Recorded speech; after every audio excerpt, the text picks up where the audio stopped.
Karena panik nih, si Jess itu tidak langsung nelpon 911, tapi dia pergi untuk membeli koper dan campur untuk mengubur jasadnya Grace di Scenic Drive. Hai, selamat datang di Cerita Venska. Buat kalian yang belum kenal aku, kenalin dulu aku Venska. Dan di sini kita akan ngebahas tentang kisah-kisah misteri, kisah-kisah nyata yang mungkin bisa bikin kamu merinding, tapi juga bikin kamu sadar kalau kejahatan itu tuh bisa terjadi di mana aja ya, bahkan di situasi yang terlihat paling aman. Dan hari ini kita akan ngebahas tentang kasus yang paling menyedihkan nih, yang berasal dari Auckland, New Zealand. Kenapa sih? Karena kasus ini tuh memang terjadi pada seorang wanita yang dia itu lagi liburan sendirian di Auckland, New Zealand. Nah, alih-alih dia itu lagi liburan sendirian, malah trip inilah yang menjadi cerita akhir dari hidupnya dia. Nih, aku kasih tahu sedikit ya, aku spill sedikit lah kasusnya ya. Jadi, hal ini tuh terjadi karena dia itu berkenalan sama seorang pria lewat aplikasi Tinder. Nah, gimana cerita lengkapnya? Sini aku ceritain. Oke, jadi wanita ini namanya Grace Millen. Nah, si Grace ini berasal dari Inggris dan dia baru saja menyelesaikan kuliahnya di Universitas of Lincoln. Jadi ceritanya si Grace ini tuh lagi liburan kelulusan gitulah. Nah, liburannya ini memang Grace rencanakan sebagai liburan backpacking solo trip keliling dunia. Nah, pada tanggal 20 November tahun 2018, si Grace ini dikabarkan sudah sampai di New Zealand dan akan menetap di sana sekitar 2 mingguan. Nah, pas sampai di New Zealand, si Grace ini langsung nge-explore lah daerah North Island dulu, sampai pada akhirnya dia nyampe di Auckland itu sekitar tanggal 30 November tahun 2018. Dan di keesokan harinya, tepat di tanggal 1 Desember tahun 2018, si Grace ini tuh langsung berencana menemui seorang pria yang dia kenal melalui aplikasi Tinder. Pria ini bernama Jess Kempson. Nah, si Jess ini dikabarkan memang asli dari Auckland. Jadi mungkin si Jess ini tuh bilang ke Grace mau nemenin Grace keliling Auckland dulu. Nah, Grace yang memang sedang solo trip ini pasti tertarik lah ya sama tawarannya si Jess. Grace seneng dong, soalnya dia diajak jalan-jalan sama orang yang udah tahu seluk-beluknya di Auckland. Janjianlah mereka untuk ketemuan di tanggal 1 Desember tahun 2018-nya di sore hari. Nah, pas sudah tanggal 1 Desember nih, si Grace tuh lagi siap-siap menuju tempat janjiannya mereka. Mereka janjian di Victoria Street, tempatnya itu katanya terkenal banget di Auckland dan semua orang tuh tahu tempat ini tuh. Jadi Grace itu ngerasa aman lah pas diajakin sama Jess. Dan ketika si Grace ini nyampe di tempatnya, mereka tuh langsung saling kenalan satu sama lain. Jess langsung bergerak memeluk si Grace dan Grace pun membalas pelukan dari Jess sambil tersenyum. Padahal baru pertama kali ketemu loh, kok langsung peluk-pelukan. Nah, setelah itu mereka berdua itu memutuskan untuk melakukan bar hopping. Nah, bar hopping ini adalah dia itu kayak semacam pergi ke beberapa bar gitu atau restoran dalam satu hari. Pemberhentian pertama mereka itu ada di sebuah restoran burger dan bar di kompleks Sky City yang bernama Andy's Burger dan Bar. Nah, di sana mereka itu memesanlah minuman beralkohol dan 1,5 jam kemudian mereka meninggalkanlah kafe pertama langsung menuju kafe kedua nih, yaitu namanya Cafe Mexico. Dan di Cafe Mexico pun mereka tuh langsung pesan minuman beralkohol ya. Dan setelah 1/4 jam berlalu, mereka pindah ke tempat selanjutnya yang bernama Bluestone. Dan di Bluestone ini mereka pun memesan minuman beralkohol. Pokoknya tuh malam ini tuh malam alkohol night lah buat mereka. Dan setelah 3 tempat itu mereka kunjungi, akhirnya di jam 21.30 atau di jam setengah 10 malam, mereka meninggalkanlah tempat tersebut dan pulang menuju City Life Hotel, tempat dimana si Jess ini tinggal. Kemudian Grace ini masuk ke kamar berdua aja sama si Jess. Ya udah tau lah ya kalian apa yang akan terjadi selanjutnya. Nah, tapi yang tidak disangka-sangkanya, hari itulah si Grace terlihat hidup. Nah, terus keesokan harinya di tanggal 2 Desember tahun 2018, sebenarnya si Grace ini tuh ulang tahun ya, yang ke-22 tahun. Jadi orang tuanya Grace, keluarganya Grace, terus juga sahabat-sahabatnya Grace itu ngirimin teks lah untuk ngucapin selamat ulang tahun gitu ke Grace. Nah, ditunggu sehari, ditunggu 2 hari, terus pesan mereka tuh nggak dibales sama Grace. Mulai khawatir lah orang tuanya Grace kan, mana si Grace ini tuh lagi solo trip, terus mana nggak ada kabar lagi kan. Tapi pada saat itu mereka masih bersabar untuk menunggu pesan balasan dari si Grace. Nah, orang tuanya si Grace ini masih menunggu kabar dari Grace. Tapi ternyata udah masuk hari ketiga nih. Di tanggal 5 Desember tahun 2018, si Grace ini belum ada kabar juga. Lah, langsung panik dong orang tuanya, kemana nih anak aku? Dan akhirnya orang tuanya si Grace yang bernama David dan juga Gillian itu langsung melaporkan kejadian hilangnya si Grace ini ke kantor polisi yang ada di Auckland. Karena saat ini posisinya orang tuanya si Grace itu ada di Inggris ya. Tapi intinya polisi yang ada di Auckland itu langsung melakukan investigasi terkait hilangnya si Grace. Pencarian besar-besaran lah pokoknya pada hari itu ya. Nah, pihak kepolisian juga langsung mendatangi hotel di mana Grace ini menginap. Langsunglah mereka mengecek CCTV yang ada di hotel tersebut. Waktu itu mereka mengecek pergerakan Grace dari tanggal 30 November tahun 2018. Dan dari pengecekan itu diketahui bahwa si Grace ini tidak kembali ke hotel sejak tanggal 2 Desember tahun 2018. Tapi walaupun demikian pada awalnya polisi tetap mengatakan bahwa tidak ada playful gitulah, kayak permainan licik gitulah ya dari hilangnya si Grace ini. Entah apa pula pertimbangannya waktu itu, tapi mereka tetap melakukan investigasi lebih lanjut nih. Mereka mulai mengikuti gerak-gerik Grace melalui rekaman CCTV yang terpasang di berbagai tempat di Auckland.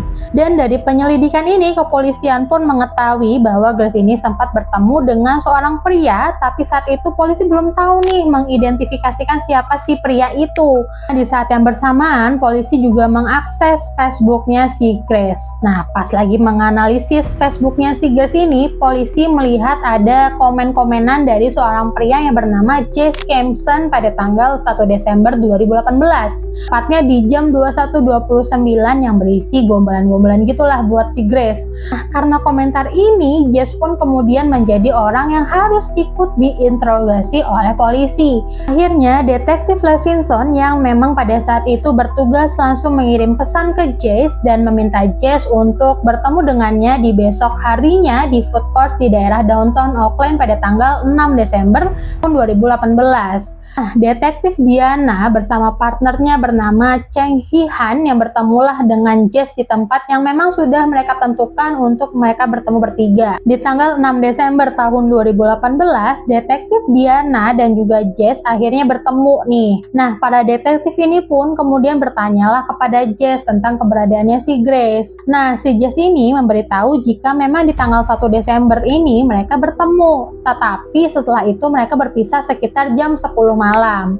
Kemudian detektif bertanya lagi nih, setelah ketemu Grace, Jess ini kemana? Kemudian Jess bilang kalau dia itu bertemu dengan teman-temannya dan Grace kembali ke hotel. Detektif juga bertanya alamat rumahnya Jess ini di mana. Si Jess ini langsung bilang kalau dia itu tinggal di Mount Eden, bukan di City Hotel yang dia bilang ke Grace. Nah, bohong kan si Jess ini? Tapi walaupun mereka belum terlalu dalam nih menginterogasinya si Jess ini, pada detektif ini entah kenapa merasa ada yang nggak beres nih sama si Jess. Maka dari itu mereka pun memerintahkan si Jess untuk membuat pernyataan resmi nih ke kantor polisi supaya pernyataannya itu bisa direkam. Jess pada saat itu tuh bilang setuju ya akan datang ke kantor polisi untuk membuat pernyataan. Nah, beberapa hari sebelum Jess ke kantor polisi, detektif Cheng Hee melihat Jess ini masuk ke hotel City Life. Nah, detektif Cheng Hee ini mulai curiga dong, kok dia bisa masuk ke hotel itu. Makin curiga dong detektif Cheng Hee. Detektif Cheng Hee pun akhirnya mengikuti Jess dari belakang. Saat itu detektif Cheng Hee belum melakukan apa-apa ya, masih ngebuntutin si Jess aja. Dia cuma ingin lihat nih pergerakannya si Jess. Dan setelah beberapa saat diekorin sama si detektif Cheng Hee,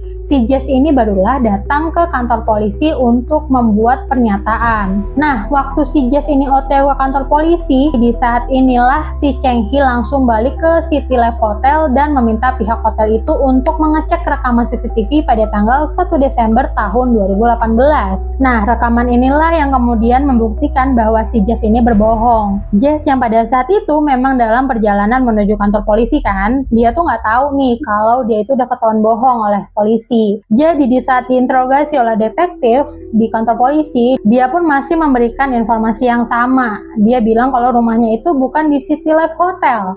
Nah, waktu itu detektif juga bertugas itu sempat bertanya kalau mereka melihat rekaman CCTV dan melihat kalau Jess itu membeli koper besar dan itu untuk apa. Nah, di saat mendengar pertanyaan ini, Jess itu masih sempat untuk berkelit ya. Karena polisi belum mempunyai bukti yang kuat, akhirnya Jess disuruh pulang. Dan selama si Jess ini dibiarkan pulang, kerja keraslah para polisi ini untuk bisa mengumpulkan segala bukti dan petunjuk yang kuat mengaitkan Jess atas hilangnya Grace. Dan selama penyelidikan ini, akhirnya diketahuilah latar belakang dari si Jess ini. Nah, dari penyelidikan polisi ini diketahui kalau si Jess ini dia lahir itu di Wellington Region di tahun 1991. Orang tua Jess bercerai sehingga si Jess ini tinggal bersama bapak dan juga kakeknya. Nah, dari masalah orang tuanya ini membuat Jess ini mengalami depresi ya. Jess bekerja sebagai bartender dan juga tukang bangunan. Si Jess ini ada konflik lah sama ayahnya, akhirnya memutuskan untuk keluar rumah dan tinggal di Hotel City Life. Dan polisi juga menemukan jika si Jess ini sudah beberapa kali terkena kasus hukum. Yang pertama nih ya, si Jess itu pernah nyetir dalam keadaan mabuk. Terus Jess itu juga pernah ketangkep karena kelakuan buruknya di Auckland. Dan yang ketiga, Jess itu pernah dilaporkan oleh pacarnya karena dia melakukan kekerasan terhadap pacarnya. Dari kasus-kasus itu sudah terlihatlah latar belakang si Jess itu seperti apa. Nah, akhirnya setelah mereka mengumpulkan cukup bukti yang kuat nih di tanggal 8 Desember tahun 2018, Jess pun akhirnya ditangkap di rumahnya. Nah, pihak forensik dan juga detektif langsunglah melakukan olah TKP nih demi mencari bukti dan juga petunjuk yang berada di kamarnya si Jess. Nah, pada saat olah TKP, polisi menemukan bercak darah di kasurnya Jess.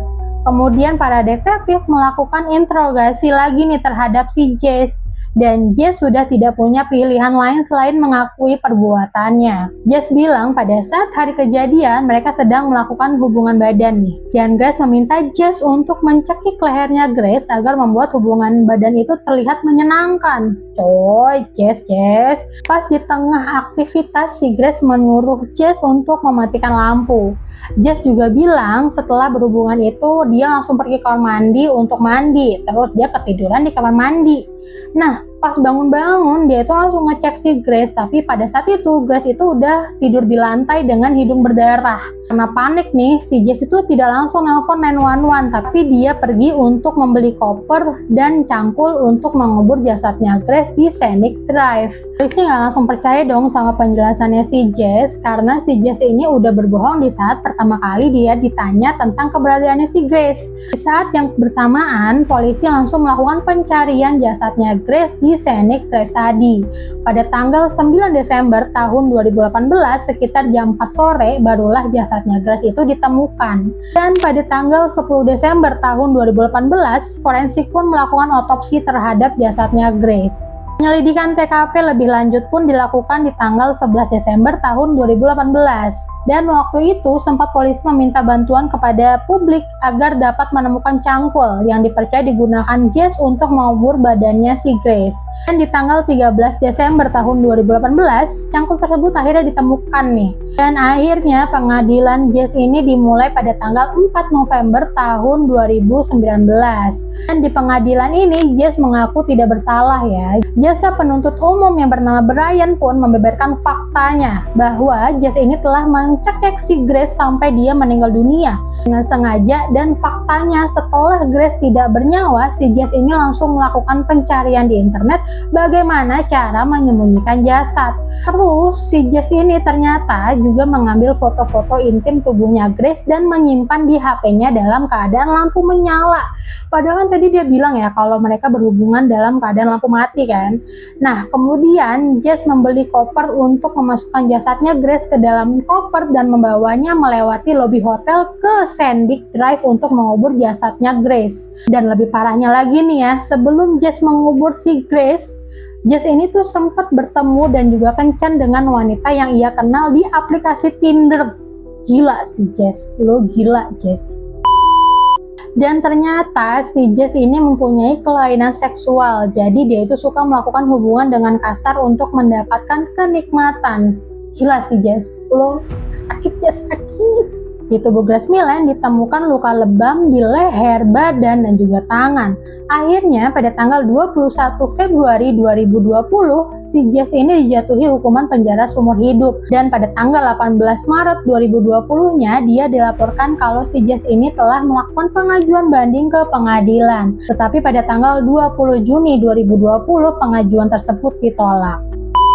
Oke guys, jadi gitu ya kronologinya tentang kasusnya Grace Milen. Kita bisa ngambil hikmahnya ya dari kasus ini, kalau kita tuh juga harus berhati-hati saat berkenalan dengan orang lain lewat aplikasi online dating apps seperti itu. Ya sebenarnya sih nggak semua laki-laki di dating apps itu berbahaya ya, ada juga lah yang baik. Tapi kita juga tetap harus hati-hati ya, dan semoga keluarganya Grace Milen diberi ketabahan ya. Dan aku juga pengen denger nih pendapat kalian tentang kasus ini. Kalian tulis di kolom komentar ya. Kalau kalian suka video ini, jangan lupa di like, jangan lupa juga komen di bawah untuk ide dan juga saran-saran untuk video selanjutnya. Jangan lupa juga nyalain notifikasinya supaya kalian tahu kalau aku upload video baru. Dan juga jangan lupa untuk subscribe-nya ya. Sampai jumpa di video selanjutnya. Bye-bye.